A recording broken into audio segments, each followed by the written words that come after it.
একই কাণ্ড, ইরানের পাশে রাশিয়া এবং চীন। এর আগেই বোঝা গিয়েছিল যে রাশিয়া এবং চীন চুপচাপ একেবারে ইরানের পাশে রয়েছে এবং ইরান তার জন্য পাল্টা একটা বিরাট চাল দিতে চলেছে। ইরান পাল্টা চাপের কৌশল। কি পাল্টা চাপ? ইরান এবার চীনের ইউয়ান অর্থাৎ চীনের যে কারেন্সি, সেই কারেন্সিতে পেট্রোল বিক্রি করবে বা অপরিশোধিত তেল বিক্রি করবে।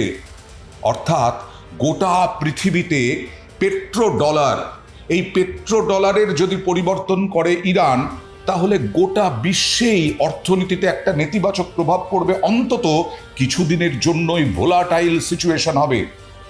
অর্থাৎ চীন পাশে, রাশিয়া পাশে।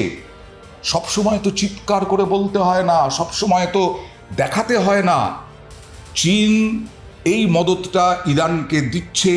ইরান শিফট করার চেষ্টা করছে ইউয়ানে, পেট্রো ডলার নয়, ইউয়ান। চীনের মুদ্রায়, চীনের টাকায় এবার তেল বেচবে ইরান। এতেই তো ভোলাটাইল একটা সিচুয়েশন হবে, কারণ ডলারের পরিবর্তে বিকল্প যদি কারেন্সি মাথাচাড়া দিয়ে ওঠে, তাহলে ইউএসেরও ক্ষতি হবে এবং ইউএসের সঙ্গে সঙ্গে ডলারের ওপরে নির্ভর করে যে সমস্ত দেশ, এমনকি আমাদের দেশেও প্রভাব পড়বে, নেতিবাচক প্রভাব পড়বে কিছুদিনের জন্য হলেও। ইরান এখনো নতজানু তো হয়নি। বারবার বলেছি, ইরানকে অত সহজে নতজানু করা যাবে না। আর সেই ইরান এবার পাল্টা গোটা বিশ্বকে বোঝাতে চাইছে যে ইরানের ওপরে তো আপনারা নির্ভর করবেন তেলের জন্য, তাহলে আসুন আমেরিকাকে বোঝান।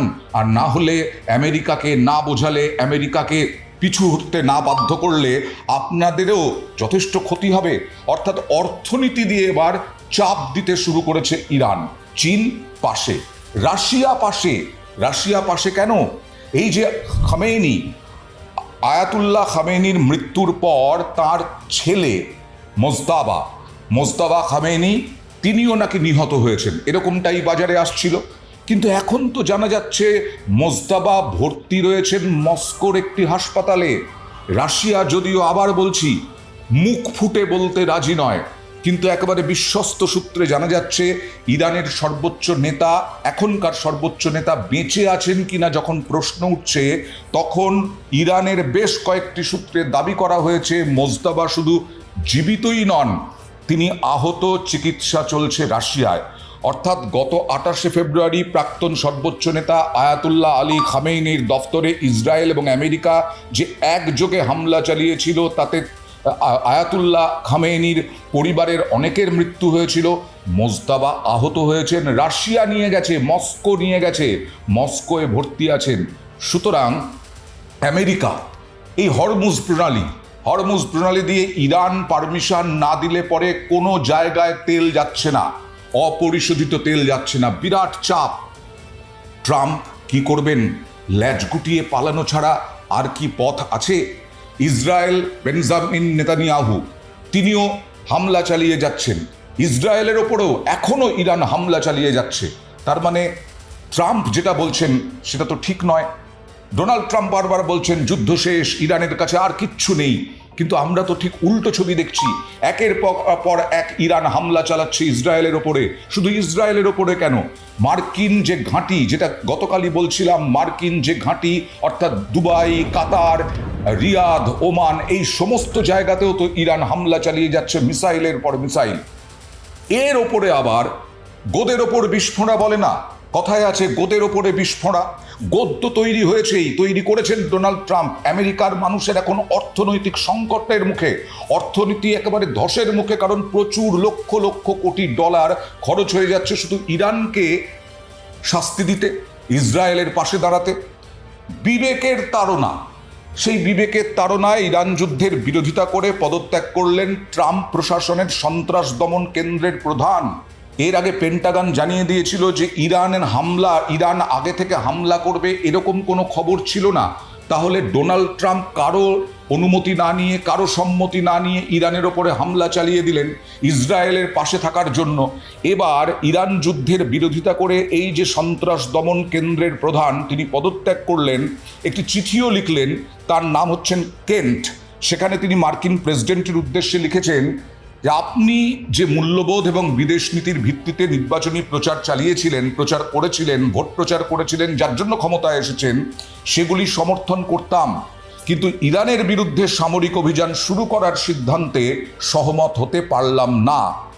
কারণ তিনি ইরানের বিরুদ্ধে সামরিক অভিযানকে সমর্থন করেন না, এবং সে কথা উল্লেখ করে এই আধিকারিক, তিনি সন্ত্রাস দমন কেন্দ্রের অধিকর্তা জো কেন্ট, তিনি বলেন তিনি ওই পদে আর কাজ করবেন না, তার ওই পদে আর কাজ করার কোনো ইচ্ছে নেই, কারণ তার বিবেক দংশন হচ্ছে। আমেরিকার এই যুদ্ধের কোনো প্রয়োজন ছিল না, কিন্তু ইসরায়েলের চাপেই এই পদক্ষেপ। আমেরিকার এই যুদ্ধের কোনো প্রয়োজন ছিল না। সত্যি তো, হঠাৎ করে ইরান পরমাণু শক্তিধর হয়ে যাবে বলে হঠাৎ করে ডোনাল্ড ট্রাম্প চাইলেন যে ইরানকে শাস্তি দিতে হবে। ইসরায়েল চাইল তার ইসরায়েলের পরিধি বাড়াতে, ইরানকে ধ্বংস করে, তাতে ডোনাল্ড ট্রাম্প সমর্থন করলেন এবং লক্ষ লক্ষ কোটি ডলার খরচ করছেন তার দেশের মানুষের টাকা, আর অন্যান্য দেশের ওপরে তার নেতিবাচক প্রভাব পড়ছে এই যুদ্ধের জন্য। এই কেন্ট, তিনি যে আজকে মন্তব্য করেছেন যে বিবেকের তাড়নায়, বিবেক দংশনে এই যুদ্ধের প্রয়োজনই ছিল না। কেন্ট স্পষ্ট করেছেন যে ইরানের বিরুদ্ধে মার্কিন অভিযানকে তিনি কোনোভাবেই সমর্থন করেন না। এত কথা বলছেন কে? সন্ত্রাস দমন কেন্দ্রের প্রধান ডোনাল্ড ট্রাম্পের। ইরান আমাদের জন্য আসল হুমকি ছিল না, আসন্ন হুমকিও ছিল না। এটা স্পষ্ট যে ইসরায়েলের চাপে আমরা যুদ্ধ শুরু করেছি। এখান থেকেই তো অনেকটা ব্যাকফুটে ডোনাল্ড ট্রাম্প। এখন তো বাঘের পিঠে চড়েছেন, পিছিয়ে আসবেন কি করে? আর ইরান, চীন, রাশিয়া তার পাশে রয়েছে, ইরানের পাশে। সুতরাং ইরান এখন দমদার হয়ে লড়াই করছে। আর যদি তাই হয়, চীনের ইউয়ান এখন হাতিয়ার হয় ইরানের, তাহলে গোটা বিশ্বে আবার এই তেল নিয়ে অর্থনৈতিক সংকট, অর্থনৈতিক ঝড়, যাই বলুন না কেন, সেটা দেখা দেবেই। অর্থাৎ ইরান যে নতজানু হচ্ছে না তা একেবারেই পরিষ্কার। তবে এরই মধ্যে ইরানেরও ক্ষয়ক্ষতি প্রচুর হচ্ছে। ইসরায়েলি হানায় ইরানের নিরাপত্তা প্রধানের মৃত্যু হয়েছে, এবং খামেনি ঘনিষ্ঠ নেতাকে হত্যায় তেহরান বলল প্রতিশোধ নেবেই। অর্থাৎ যুদ্ধ থামবে না। ইসরায়েল যেভাবে এই রেজিস্ট্যান্স ফোর্স এবং এর প্রধান গোলাম রেজা সোলেইমানিকে হত্যা করা হয়েছে, ইসরায়েল দাবি করেছে, যদিও তার মৃত্যু নিয়ে কোনো প্রতিক্রিয়া দেয়নি ইরান।